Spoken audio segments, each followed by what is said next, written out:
Hi my dear family, എന്തൊക്കെയുണ്ട് വിശേഷങ്ങൾ? എല്ലാവർക്കും സുഖമില്ലേ? ഇന്ന് നമ്മുടെ സ്നാക്സിൻ്റെ തന്നെ ഒരു റെസിപ്പിയാണ് നോക്കുന്നത്. ഞാനിവിടെ എടുത്തേക്കുന്നത് നന്നായി പഴുത്ത ഒരു ഏത്തപ്പഴമാണ്. ഈ തോലെല്ലാം കറുത്ത പഴങ്ങൾ കഴിക്കാൻ കുട്ടികൾ പൊതുവെ മടി കാണിക്കുന്നുണ്ട്. പ്രത്യേകിച്ചും പഴുത്ത പഴങ്ങൾ കുട്ടികൾക്ക് ഇഷ്ടവുമല്ല.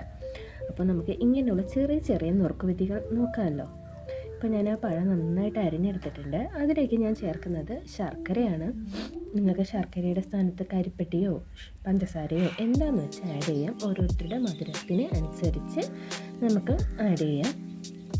എന്നിട്ട് അതിലേക്ക് ഞാൻ കുറച്ച് ഉപ്പ് കൂടി ചേർക്കുന്നുണ്ട്. എന്നിട്ട് നന്നായിട്ടൊന്ന് ഉടച്ച് ഒരു പേസ്റ്റ് പോലെ ആക്കിയെടുക്കണം, ഇതുപോലെ.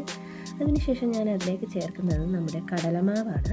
ഈ കടലമാവിന് പകരം നമുക്ക് ഗോതമ്പ് പൊടിയും ഉപയോഗിക്കാവുന്നതാണ് കേട്ടോ. മൈദ കഴിവതും ഒഴിവാക്കുക. അതിലേക്ക് ഞാൻ കുറച്ച് സോഡാപ്പൊടിയും കൂടെ ചേർക്കുന്നുണ്ട്. എന്നിട്ട് നന്നായിട്ടൊന്ന് ഇളക്കി യോജിപ്പിച്ച് ഒരു കട്ടിയുള്ള മാവിൻ്റെ പരുവായിട്ട് എടുക്കുന്നുണ്ട്. ഇനി നമുക്ക് നമ്മുടെ അടുപ്പ് കത്തിക്കാം. അതിലേക്ക് ഞാനൊരു പാത്രം വച്ചിട്ടുണ്ട്. ആവശ്യത്തിന് എണ്ണയും കൂടി ഒഴിച്ചു കൊടുക്കാം.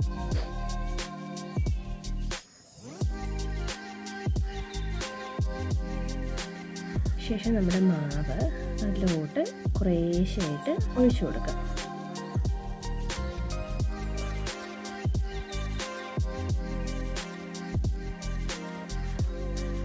ഇത് നമുക്ക് ഇതുപോലെയും അല്ലാതെ നമ്മുടെ ഉണ്ണിയപ്പച്ചട്ടിയിലിട്ടും ചെയ്യാം കേട്ടോ.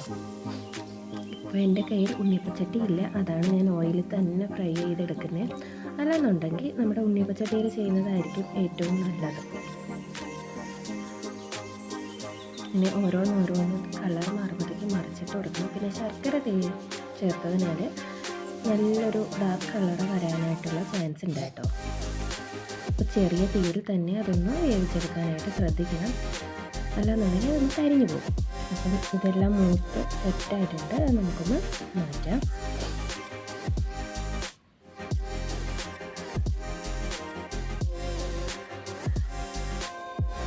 അങ്ങനെ നമ്മുടെ പഴം ബോണ്ട റെഡിയായിരിക്കുകയാണ്.